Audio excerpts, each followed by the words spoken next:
So basically, when someone comes in with the kind of stroke that he had, you give a Hunt and Hess score, and based on his Hunt and Hess score, it basically was saying, get your kids here, get your family here, because the likelihood he's going to walk out of here have any kind of quality of life, next to nil. We gave him that MCP chance and gave him all the stuff we could give him minus surgery. It's just when we have no quality, that's the next step is to just let him not suffer anymore. Let him not. So we were going to withdraw care, which basically means he was on a ventilator.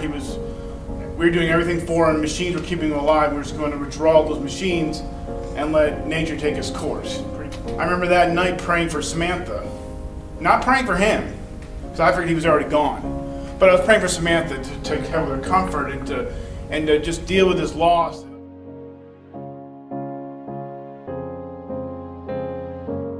And then the first thing out of her mouth was, he's following commands. You're not talking about Russ. You must be talking about the other patient you're going to give me. Okay, he's following commands. Oh, great, okay, whatever. So, but no, she said, no, Russ is following commands. I'm like, oh, whatever. Obviously, you need to get your neural skills up to date because the guy that I was not following commands. But sure enough, he was purposeful. He was giving us thumbs up when we asked him to. He was shaking our hands when we asked him to. Everything in the book said this man should not be here today. But, if you believe in God or not believe in God, something happened that night. The prayers of a righteous man availeth much. It's in the Bible. Obviously, something happened that day. Don't make me cry. I'm trying to talk to you, Doc. And something actually happened that night to switch that. Because in 12 hours, he went from dead to alive. You did all the work, Dr. Sparenberg. We were just your first assistant. Part of why I love my job is meeting families, getting to know them. I don't get to know you most of the time in the ICU because you're too sick. So you connect with your families. I think the best compliment that I could give is that anytime we went into the room and we talked, she never spoke like you weren't there. You were always part of the conversation. You were always there.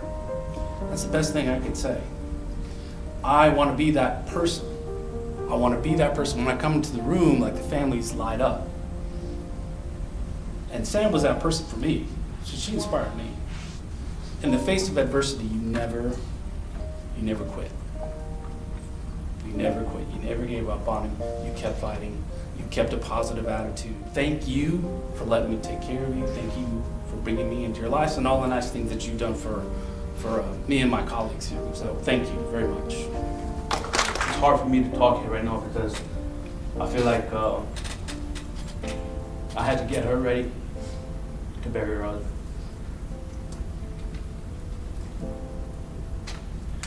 I had to prepare this woman to leave the man who has been married to her, who has been her rock.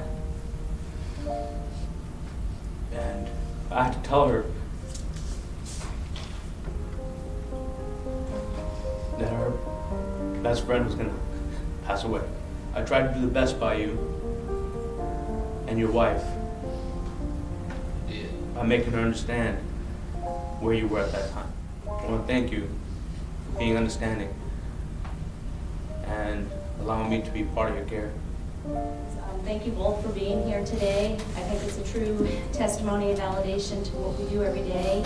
I know it gives us the feedback that we need to continue to do what we do and provide the high level of care that we provide to our patients. I'm very proud of my team. I've always been very proud and honored to be a part of the Neuroscience ICU team and be their leader. And so thank you both for coming and sharing this with us today. And thank you guys. I can't say enough about the care that I got. And thank you so much for all of y'all's good wishes and care and prayers. And there's a few things that we don't understand that got me through this. But talking to the neurosurgeons and everybody else, they said, you weren't supposed to make it. You weren't supposed to make it. You were in good health before. Sure, that helps. But all that aside, we don't know. We don't know. But I'm doing fine. I'm able to move around.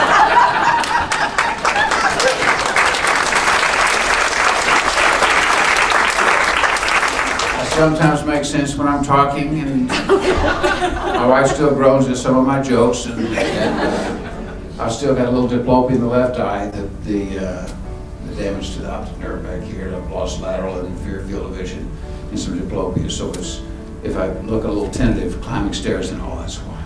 But I feel like the luckiest man in the world. And thank y'all. Thank you. Thank you, Sam. We've been married a long time, and we were together a long time, but it took me 6 years to convince him that I could be a bride. I wanted the atmosphere to be that he was just going to make it. He was going to make it through, and yet we're preparing.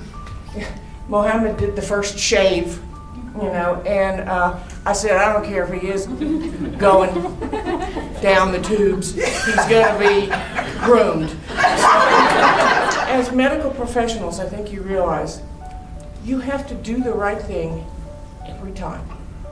You're under that pressure. When what you do doesn't seem to be working out, I think you have to be brave enough and humble enough to ask for divine assistance. A lot of you I didn't see a couple of nights because, again, I was down planning a funeral. I thought, well, it has to be done. And then I come back, and the next day they say, well, he's decided he's not going. So, I don't want this casket. I don't want the casket, which last week I did take him down to show him the goods, That was not a hint. They won't return your money, So they don't. It's not the policy. I can't thank you enough. I can't tell you how grateful I am that this is the level of care that's offered here. I was very fortunate to have had this happen close to my own hospital and to be brought here.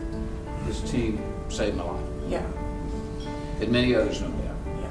But we thought today that, because I know that there are people who come through your ward, through the ICU over there, that don't make it. And it's got to be depressing at times. And maybe by my showing up here today, some do. So, you remember Sparenberg? He made it. Maybe this guy's going to as well. So never give up. Thank you, thank you, thank you.